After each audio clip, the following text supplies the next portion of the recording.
Hola, buenas tardes. Bienvenidos a Español con Conversaciones. Hoy tenemos para la entrevista al doctor Carlos Yebra López. Carlos es doctor por la Universidad de Nueva York y es también un youtuber de éxito. Tiene un canal de Twitter también, de Hyperpolyglot Activist y de lenguas, y en particular del aprendizaje de las lenguas. Vamos a hablar con él. ¿Cómo estás, Carlos? Buenas tardes, doctor Manuel. ¿Cómo estás? Encantado. Manuel, Manuel simplemente. Pues muy bien, muchas gracias. Gracias por tu tiempo y por la entrevista, ¿vale?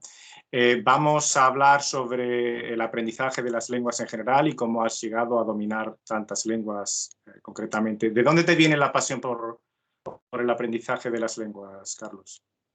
Bueno, es una pasión que empezó como un medio para un fin cuando estudiaba el grado de filosofía. Empecé estudiando filosofía y como me apasionaba tanto el campo, me centré en leer a los autores en su versión original, leer a Deleuze en francés, a Nietzsche en alemán, etc. Y a medida que iba leyendo, me di cuenta que realmente lo que me apasionaba no era tanto el contenido de lo que estos autores decían, cuanto el idioma mismo en el que lo hacían. Y de ahí transicioné desde la filosofía a la filosofía del lenguaje y desde este ámbito a las lenguas.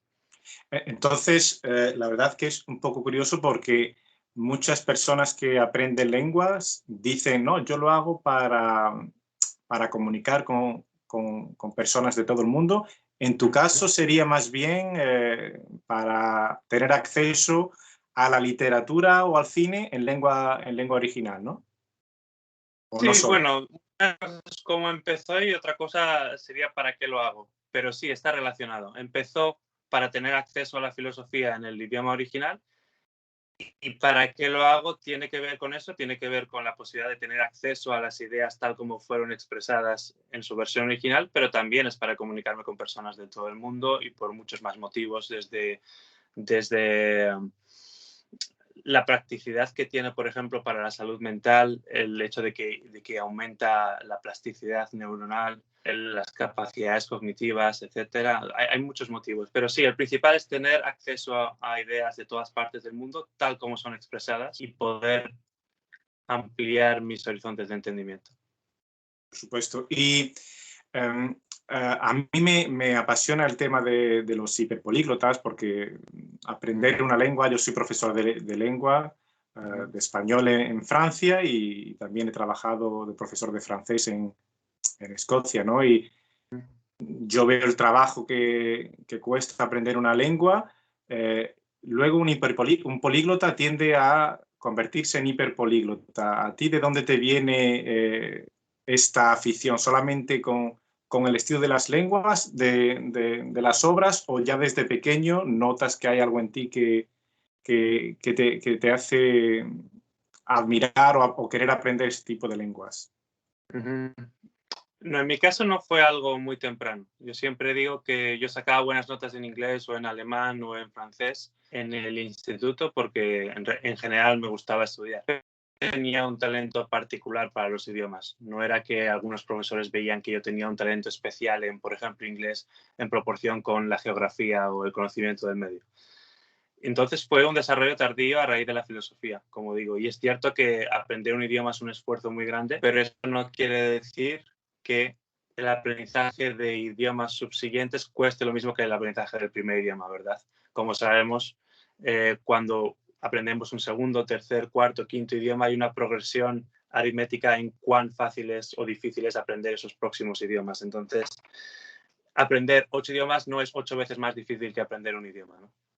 Y tú llevas, no sé cuántas lenguas hablas ahora, Carlos. Es la pregunta típica. Es la pregunta del millón, ¿verdad?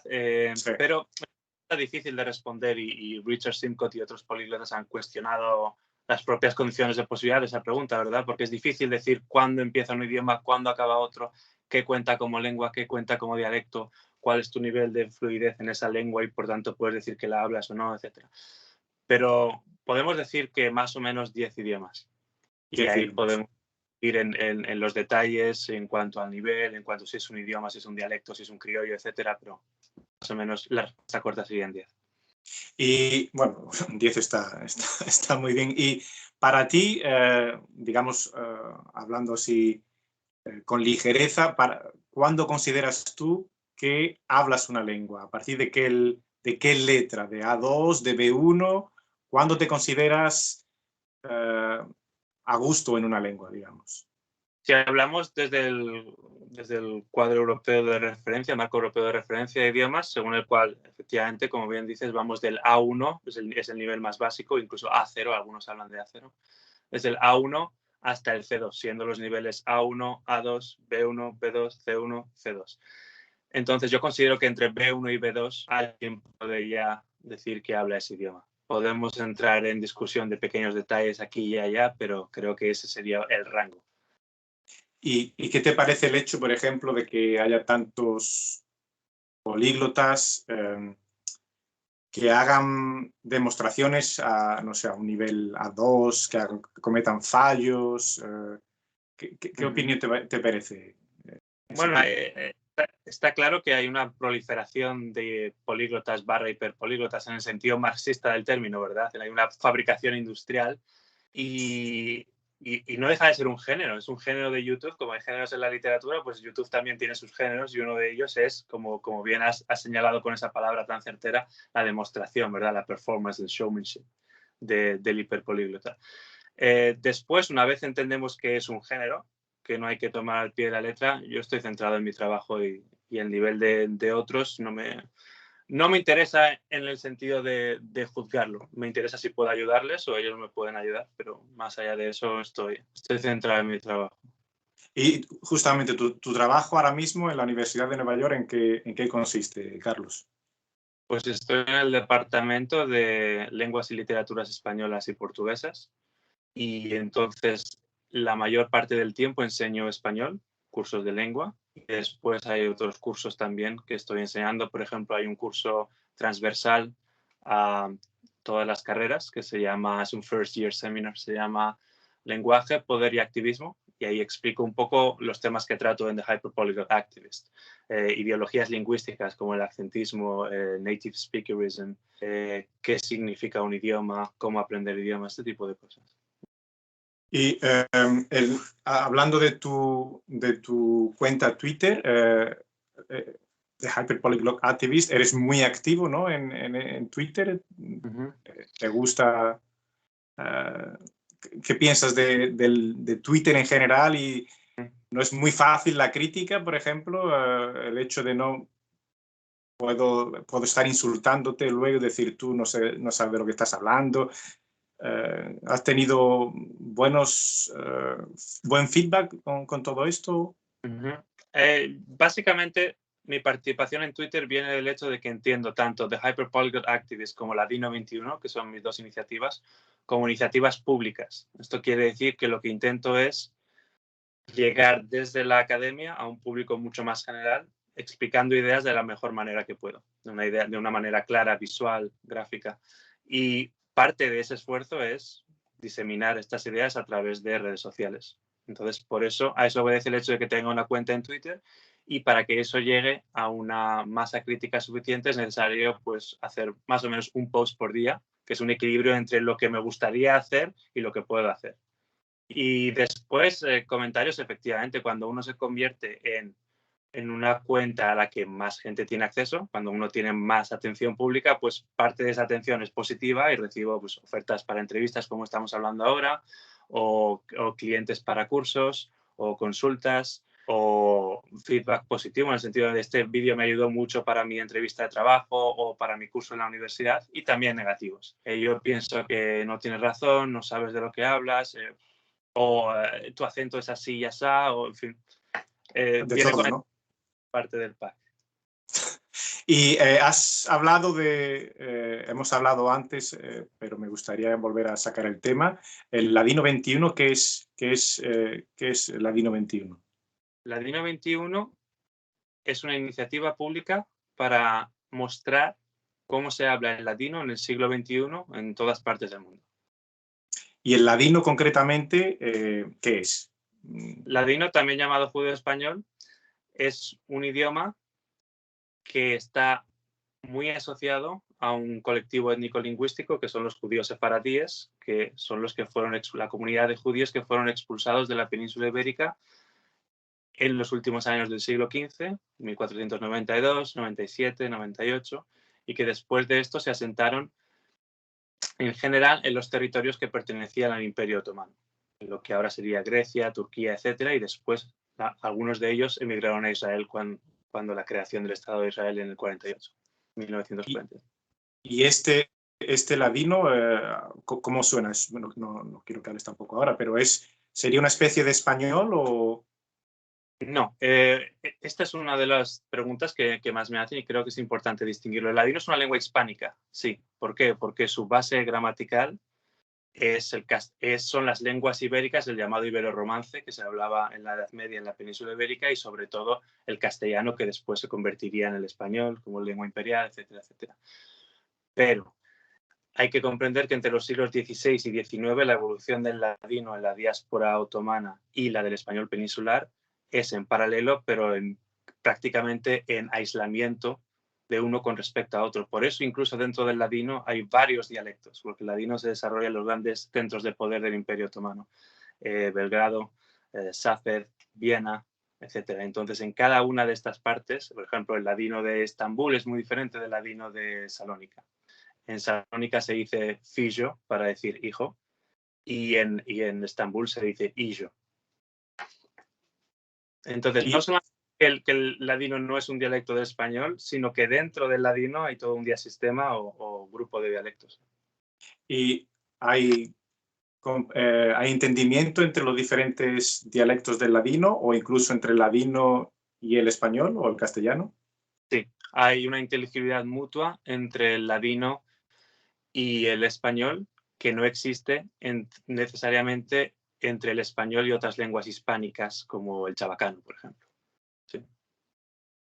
Ahí ya me quedo perdido, Carlos. Porque el chabacano es un conjunto de lenguas llamadas criollas que se hablan en las Filipinas, pero que a diferencia del ladino, como nace como lengua criolla por el contacto entre esclavos y colonizadores, tiene una base gramatical que no proviene del castellano, como sí proviene la base gramatical del ladino, y por eso no es mutuamente inteligible.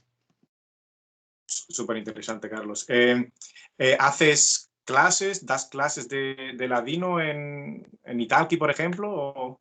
No, Italki no tiene clases de ladino.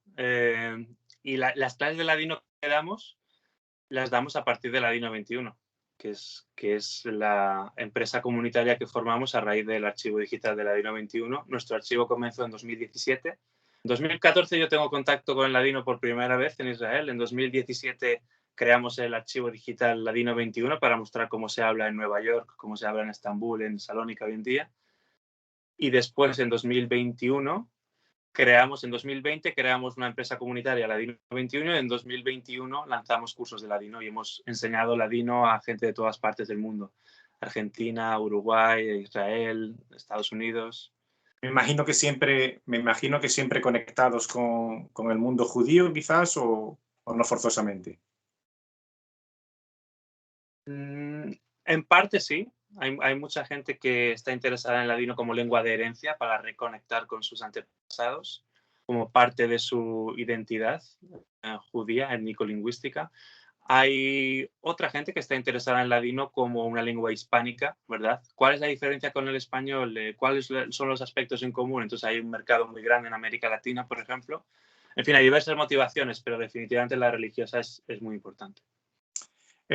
Carlos, cambiando de tema, hace un mes o por ahí le hice una entrevista a una muchacha ucraniana muy joven, 17 años, y habla un chorro de lenguas, ¿no?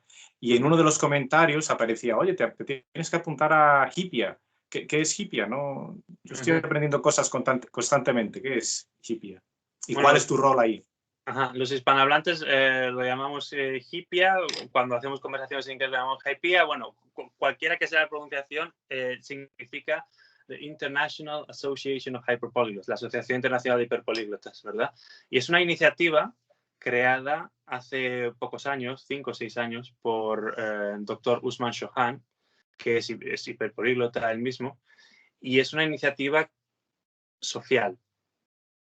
apolítica, que no está relacionada ni mediada por el dinero, lo cual quiere decir que es gratis siempre para toda la vida y que el dinero no juega ningún rol en esos intercambios lingüísticos. Y simplemente nace del hecho de que, paradójicamente, aunque la capacidad de hablar muchos idiomas nos conecta con mucha gente en el mundo, la cantidad de gente que habla 10, 20, 30 idiomas no es tan grande. Entonces, el hiperpolíglota está expuesto a una soledad para la que encontrar una comunidad de iguales es la solución, y esa comunidad de iguales es Hypea.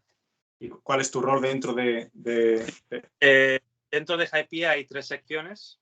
La membresía regular, que son para la gente que habla 6 o más idiomas de manera fluida. Ahí interviene una definición de hiperpolíglota en la que después podemos discutir. Después hay otro grupo que se llama Rare Language Specialists, para gente que se especializa en lenguas en peligro de extinción. Y, puede pues, ser tu caso, ¿no? Podría ser.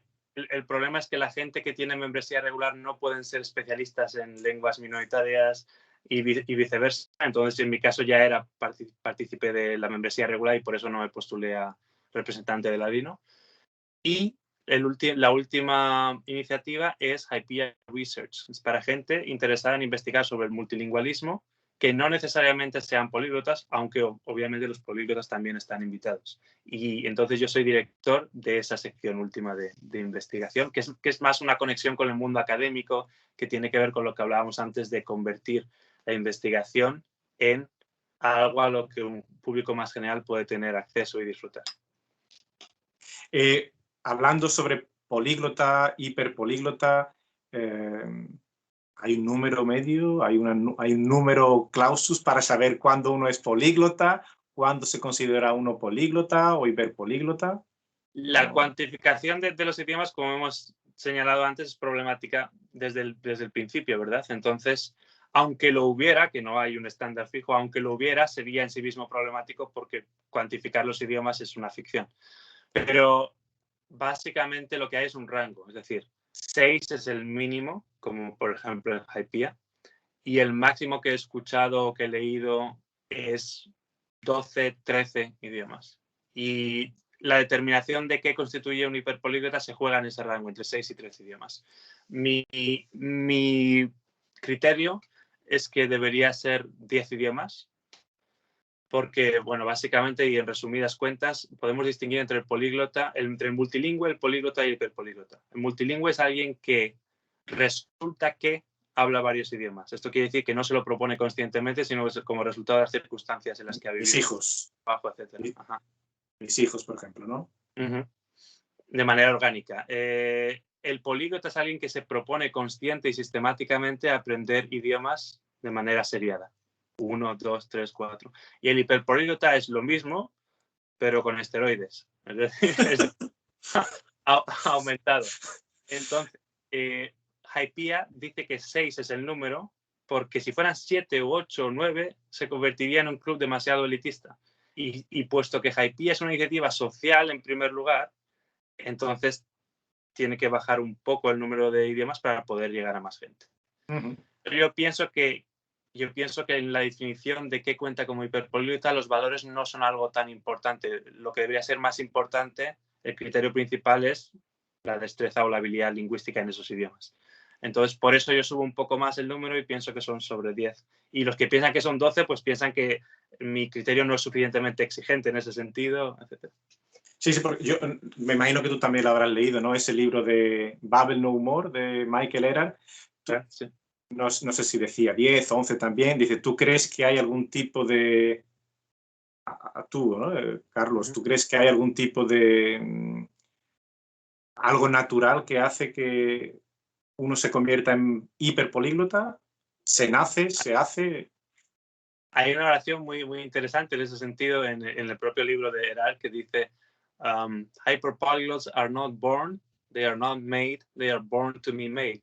O sea que ni se nace ni se hace, sino que se nace para hacerse. Es decir, tiene que haber una cierta predisposición genética, cognitiva, para tener esa capacidad, pero hay una parte, como hemos dicho antes, sistemática, consciente, constante, de repetición bruta, que también tiene que estar ahí, si no es imposible. Bueno, vamos a a bajar un poquito el nivel, tú me imagino que seguirás aprendiendo lenguas todos los días, seguirás manteniendo tus lenguas también. ¿Cuál es tu rutina, digamos, lingüística simplemente, ¿no? Bueno, yo divido los idiomas que estoy aprendiendo en 3 grupos, como explico en un vídeo, y podemos traducir mi sistema como nulo, latencia y activación. Es decir, yo categorizo los idiomas que estoy aprendiendo en una de esas 3 categorías. Nulo es un idioma que ya he practicado lo suficiente a lo largo de mi vida como para no tener que repetirlo o dedicarle un tiempo aparte. Por ejemplo, el español, o el inglés, o el francés. El latente es un idioma que estoy manteniendo al máximo nivel al que llegué a aprenderlo, idealmente. Por ejemplo, si llegué en alemán a un B2, pues intento mantenerlo a ese nivel B2, pero en el que no me fijo como objetivo seguir mejorando. No tengo como objetivo llegar a un C1 o a un C2 en ese idioma. Entonces lo mantengo, está latente. Y el último grupo son 2 o 3 idiomas máximo, nunca más de eso, que son los que estudio de manera activa, a los que dedico 2 o 3 horas por día. En este momento, por ejemplo, son el chino mandarín y el esperanto. El esperanto también. Sí, eso es lo que me permite mantener esos idiomas. En realidad, creo que nadie estudia sistemáticamente 10 idiomas o 20 o 30 durante el mismo día. No, es imposible. Y tú eres de esos de esos. Siempre se dice, no, más de una lengua es muy difícil, es imposible quedarse en una lengua, ¿no? Cuando ya estás enganchado, tienes que estar siempre revisando, manteniendo y luego aprendiendo una o dos, una más difícil, una más fácil, ¿no? ¿Cuál es tu método? Porque veo que tienes una fácil esperanto, una difícil el chino, ¿no? No es por el hecho de que sean fáciles o difíciles, sino por el hecho de que los esté estudiando activamente o no, esa división me refiero. Pero sí, el hecho de que un idioma es suficiente o incluso demasiado es una ilusión retrospectiva, o sea, es algo que solo se enuncia desde el punto de vista de alguien que no ha aprendido más el idioma. Pero una vez que esa misma persona aprende 2 o 3, se da cuenta de que no es así. Una vez que llegas al otro lado, te das cuenta de que aprender idiomas no es una suma de 1 más 1, sino que se va haciendo más fácil progresivamente. Y no lo sé, me acuerdo que una vez leí o escuché una entrevista de Vladimir Šulkety, ¿no? El hiperpolíglota eslovaco, y le dijeron, creo que le preguntaron, ¿tienes pensamiento de seguir estudiando? Y dice, no, yo creo que ya me he jubilado de las lenguas. ¿En qué nivel estás tú? Eso fue lo que escuché en ese momento, ¿no? Dice, no, yo ya me he retirado. Es interesante esto. Lo he escuchado alguna vez, pero raramente, la verdad. Existe el síndrome del burnout, ¿verdad? La gente se quema en su trabajo y en sus esfuerzos, y uno de estos es el hiperpolíglota. Y hay hiperpolíglotas retirados, sí existen, pero nunca he conocido más de 5 o 6 de esos. En general, la gente que llega a un cierto número de idiomas continúa. Hay una cierta adicción, hay una cierta adrenalina, hay una cierta... Y entonces yo creo que es algo químico.